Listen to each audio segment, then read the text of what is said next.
اعوذ باللہ من الشیطان الرجیم بسم اللہ الرحمن الرحیم ولا اور نہ تطرد الذین نہ تو دور کر ان لوگوں کو یدعونا جو پکارتے ہیں ربہم اپنے رب کو بالغداۃ والعشی صبح و شام یریدونا وہ چاہتے ہیں وجہ اسی کی رضا. تو یہ مطلب آپ کو بتا رہی تھی کہ یہ کیا تھا کہ آپ صلی اللہ علیہ وسلم کے پاس بیٹھنے والے جو لوگ تھے وہ غریب غربا تھے. آپ کے اوپر آپ کی بات کو ماننے والے اتباع کرنے والے غریب غربا لوگ تھے. اب یہ جو تھے جب ان کو دعوت دی گئی قریشی مکہ کو،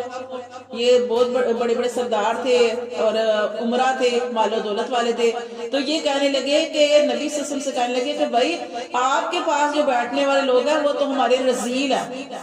ہماری نظروں میں وہ کم تر ہیں. یعنی وہ ایسے لوگ ہیں جو ہمارے پاس کام کرتے ہیں، ہمارے نوکر ہیں، ہمارے غلام ہیں، ہم اپنے نوکروں کے برابر کیسے بیٹھ دیں.